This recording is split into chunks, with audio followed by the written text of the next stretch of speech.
আকাশসীমা লঙ্ঘন করে বাংলাদেশে ৫ ড্রোন উড়ালো ভারত, আতঙ্কে দেশবাসী। কুড়িগ্রামের রৌমারী উপজেলার বড়াইবাড়ি ও বারবান্দা সীমান্ত এলাকায় বাংলাদেশের আকাশসীমায় প্রবেশ করে একসঙ্গে ৫টি ড্রোন উড়িয়েছে ভারতীয় সীমান্তরক্ষী বাহিনী বিএসএফ। এতে দেশবাসী আতঙ্কে রয়েছে। শুক্রবার রাত ৮:৩০ থেকে রাত ৯:৪৫ পর্যন্ত কুড়িগ্রামের রৌমারী উপজেলার বড়াইবাড়ি ও বারবান্দা সীমান্তে গ্রামের উপরে ভারতীয় কাকরিপাড়া বিএসএফ ক্যাম্প থেকে এই ড্রোনগুলো উড়ানো হয়েছে। এই তথ্য গণমাধ্যমকে নিশ্চিত করেছে রৌমারী সদর ইউনিয়নের ৬ নম্বর ওয়ার্ডের ইউপি সদস্য ফিরোজ মিয়া। ফিরোজ মিয়া বলেন, গত ২৭ মে বড়াইবাড়ি সীমান্তের ১০৬৭ মেইন পিলার দিয়ে আসামের ১৪ জন ভারতীয় নাগরিককে বিএসএফ কর্তৃক পুশ ইন করার পর থেকে ভারত বিভিন্নভাবে বাংলাদেশে নজরদারি করছে। রাত ৮:৩০টায় বাংলাদেশের বড়াইবাড়ি ও বারবান্দা গ্রামের আকাশে ভারতের ৪ থেকে ৫টি ড্রোন অবৈধভাবে উড়ছিল। এছাড়া বড়াইবাড়ি বিজিবি ক্যাম্পের উপরও ড্রোনগুলো উড়িয়ে পর্যবেক্ষণ করছে বিএসএফ। তিনি আরও বলেন, ভারতের এমন আচরণকে তীব্র নিন্দা ও প্রতিবাদ জানাচ্ছি। পাশাপাশি রাষ্ট্রীয়ভাবে এর প্রতিকার চাই। কেন বাংলাদেশের উপর ভারত এরকম বৈরী আচরণ করবে?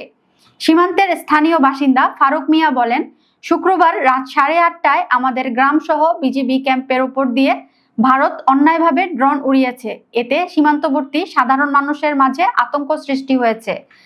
ভারতের এসব ড্রোন উড়ানো বন্ধে সরকার যেন পদক্ষেপ নেয়, তা না হলে সীমান্তের বড় দুর্ঘটনা ঘটাতে পারে বিএসএফ।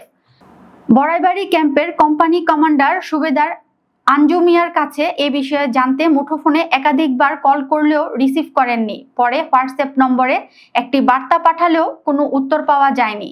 এ বিষয়ে জামালপুর ৩৫ বিজিবি ব্যাটালিয়নের অধিনায়ক লেফটেন্যান্ট কর্নেল হাসানুর রহমান বলেন, ঘটনাটি আমরা নিশ্চিত হয়েছি। বিষয়টি গুরুত্বের সঙ্গে দেখা হচ্ছে। আমরা বিএসএফ এর সঙ্গে যোগাযোগ করছি এবং জানতে চাচ্ছি তারা কেন এমনটি করেছে।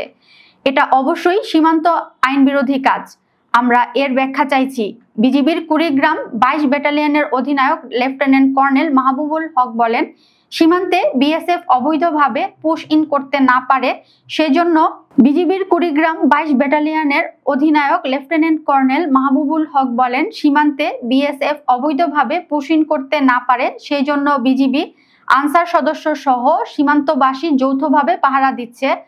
টহল জোরদার করা হয়েছে। উল্লেখ্য, এর আগে গত ২৭ মে মঙ্গলবার সকালে পুশ ইনের ঘটনার পর একই সীমান্তে বিএসএফ ড্রোন উড়িয়ে পর্যবেক্ষণ করে। সেদিন রাত ১১:১৫টার দিকে সাহেবের আলগা বিউপি এলাকায় আরও ৩টি ড্রোন উড়ানো হয়। এরপর ৩ দিনের মাথায় একসঙ্গে ৫টি ড্রোন উড়িয়ে সীমান্তে নজরদারি চালায় বিএসএফ। এর আগেও বাংলাদেশ সীমান্তে ড্রোন ওড়ান ভারত। প্রসঙ্গত, মোদী সরকার বাংলাদেশ নিয়ে নানা ষড়যন্ত্র করছে। এর মধ্যে এটি একটি। ড্রোন উড়িয়ে বাংলাদেশকে ভয় দেখাচ্ছে। এছাড়াও বাংলাদেশের বিভিন্ন সীমান্ত দিয়ে শত শত লোক ঢুকাচ্ছে।